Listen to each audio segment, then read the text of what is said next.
আগারগাঁয়ে নির্বাচন ভবনে আছেন সহকর্মী সাদিয়া আফরোজ। আরও বিস্তারিত তথ্য নিয়ে তিনি সরাসরি আমাদের সাথে যুক্ত হচ্ছেন। সাদিয়া, মূলত ভোটারের সংখ্যার ভিত্তিতে আসন পুনর্বিন্যাস করা হয়েছে, আরও বিস্তারিত জানাবেন।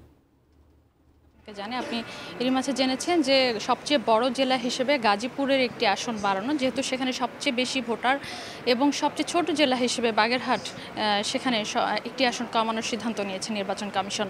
এবং এই দুটো ছাড়া কিন্তু অন্যান্য যে আসনগুলো সেগুলোতে যেহেতু নির্বাচন কমিশন বলছে যে সর্বোচ্চ 50টি আসনে তারা মূলত আবেদন পেয়েছিলেন, অর্থাৎ প্রায় 250 আসনেই তারা আবেদন পাননি সীমানা পুনর্নির্ধারণের জন্য।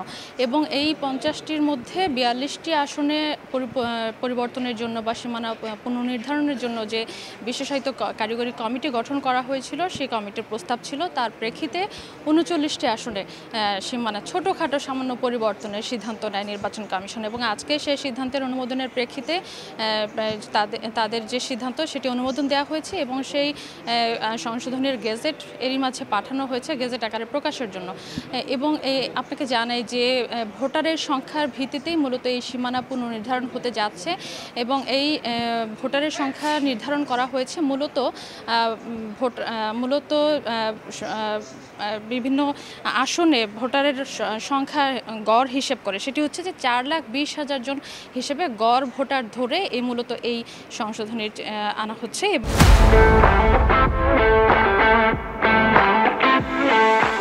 এসব আসনের মূলত বলা হচ্ছে যে অন্যান্য যে দিকগুলো বলা হয়েছিল যে আইনের সংশোধনী, এবারের যে সীমানা পুনর্নির্ধারণের আইনের সংশোধনী ছিল সেখানে মূলত 3টি দিক নিয়ে কাজ করার সুযোগ ছিল: আদমশুমারি, ভোটার সংখ্যা এবং ভৌগোলিক অবস্থা। কিন্তু অন্যান্য দুটো বিষয়ে আদমশুমারিতে একটু হিসেবের গরমিল থাকার কারণে সেটি আমলে নিতে পারেনি নির্বাচন কমিশন। তাই ভোটারের সংখ্যার দিকেই মূলত ঝুঁকে পড়ে তারপর তাদেরকে এই সীমানা পুনর্নির্ধারণ করতে হয়েছে।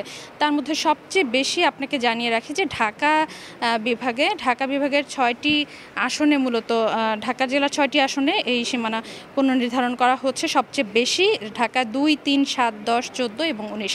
এছাড়া আপনাকে জানাই যে অন্যান্য জেলার মধ্যে পঞ্চগড় 1, 2, রংপুর 3, সিরাজগঞ্জ 1, 2, সাতক্ষীরা 3, 4, শরীয়তপুর 2, 3, গাজীপুর 1, 2, 3, 5, 6, নারায়ণগঞ্জ 3, 4, 5, সিলেট 1, 3, ব্রাহ্মণবাড়িয়া 2, 3, কুমিল্লা 1, 2, 10, 11, নোয়াখালী 1, 2, 4, 5, চট্টগ্রাম 7, 8, বাগেরহাট 2, 3। এই 39টি আসনে খুব বেশি পরিবর্তন হচ্ছে না। নির্বাচন কমিশন বলছে যে খুবই সামান্য কিছু পরিবর্তন, যেগুলো এর আগের নির্বাচনগুলোতেও নির্বাচন কমিশন করেছিল, অর্থাৎ 2024 এবং 2018 সালের নির্বাচনে এই ধরনের ছোটোখাটো পরিবর্তন হয়েছিল। এবং সেই দিকগুলো বিবেচনায় নিয়ে সেরকম আসলে পরিবর্তনই এবারের এই 39টি আসনে করা হচ্ছে। বড় পরিবর্তন মূলত গাজীপুরে একটি আসন বাড়ানো এবং বাগেরহাটে একটি আসন কমানো।